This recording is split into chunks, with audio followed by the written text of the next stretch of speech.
Welcome to the Cold War Non-Fiction Stories podcast, where we excavate classified details your government hoped you'd never discover.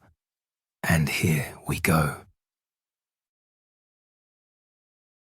Project A119, when America planned to nuke the moon. The Cold War scheme that proves truth is stranger than science fiction. It was May 1958, and in a windowless room at the Armor Research Foundation, now the IIT Research Institute in Chicago, a young Carl Sagan was calculating how moon dust would behave after a nuclear explosion. This wasn't for a science fiction novel. This was for the United States Air Force. They called it Project A119, a study of lunar research flights.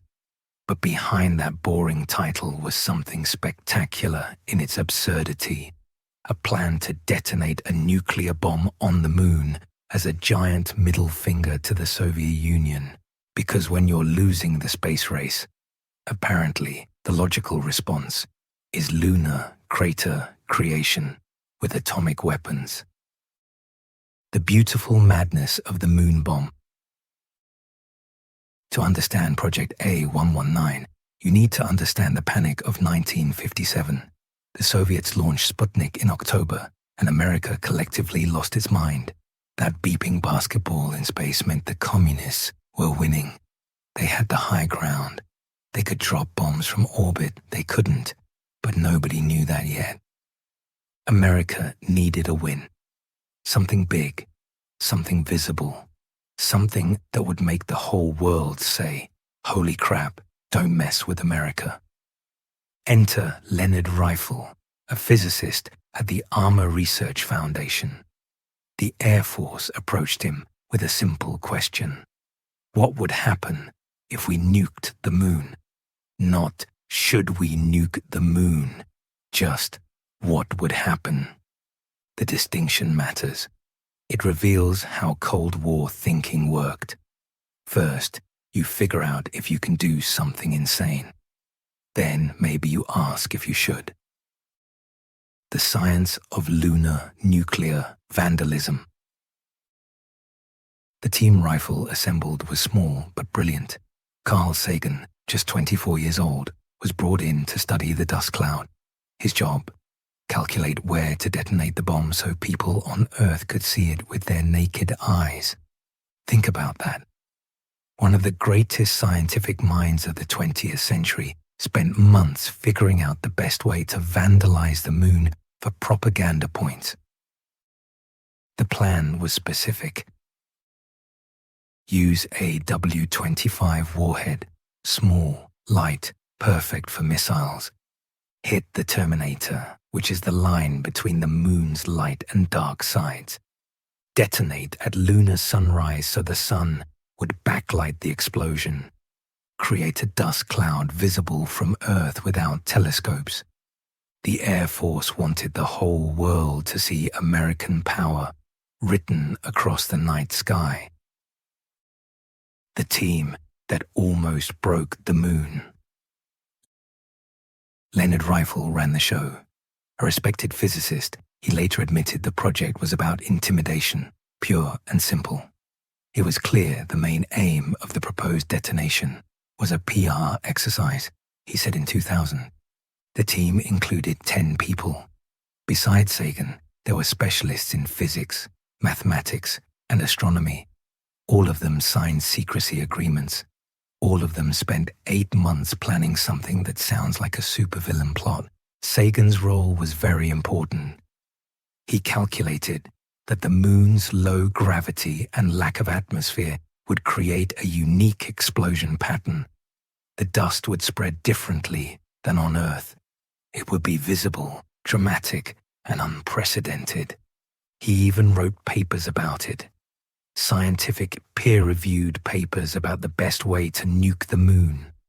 They had titles like Possible Contribution of Lunar Nuclear Weapons Detonations to the Solution of Some Problems in Planetary Astronomy. That's how you make absurdity sound reasonable. Wrap it in academic language. Why it never happened, thank God. By late 1959, someone pumped the brakes. The project was cancelled. Officially, nobody said why, but decades later, Rifle revealed the likely reasons. Public relations disaster. What if the American people found out? When nuking the moon doesn't sound heroic, it sounds insane. Scientific contamination. Future lunar missions would have to deal with radioactive fallout. Hard to study moon rocks when they're glowing. International nightmare. The Soviets could paint America as space thugs, destroying the heritage of all mankind for a publicity stunt. The miss factor. What if the missile failed? A nuclear weapon falling back to Earth would be, problematic. The Air Force quietly filed Project A119 away.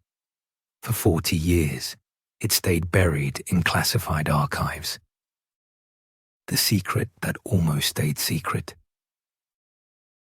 The world might never have known about Project A119 if not for two accidents. First, Carl Sagan screwed up. In 1959, when applying for a prestigious scholarship, he mentioned his classified moon nuke work. Nobody noticed at the time, but he technically violated security protocols. Second, Leonard Rifle decided to talk. In 2000, disturbed by a biography claiming Sagan had revealed classified information, Rifle went public with the whole story. He wanted to set the record straight before he died. The Air Force never officially confirmed Project A119. When asked, they said they couldn't locate the documents.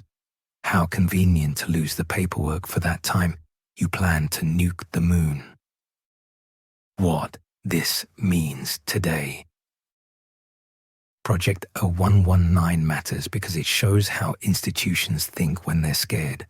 The Soviet Union launched one satellite, and America's response was, let's nuke the moon. That's not rational. That's panic dressed up as strategy. Today, we're militarizing space again. The Space Force exists. Countries are planning moon bases. Private companies are talking about asteroid mining. The mental infrastructure that created Project A119 remains intact. The willingness to militarize everything, to solve problems with spectacular violence, to treat the cosmos as a battlefield. That infrastructure is still here. We didn't nuke the moon in 1959, but the fact that we seriously planned to, that we spent money on it, that brilliant scientists worked on it, that tells you everything about how power thinks when it's threatened. The verdict.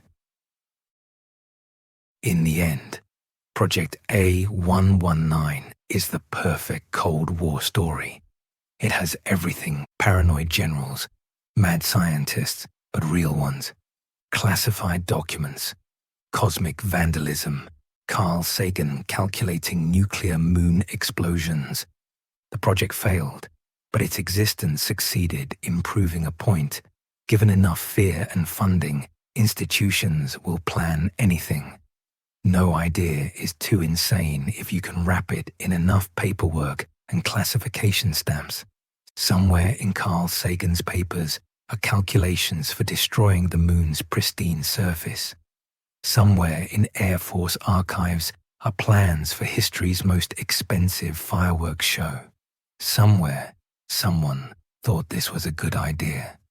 The moon got lucky. We almost tagged it with nuclear graffiti just to prove we could. Next time you look up at that lunar surface, remember, it came closer to nuclear scarring than you think. All because America couldn't handle the Soviets winning at something. That's Cold War logic for you. When in doubt, nuke something.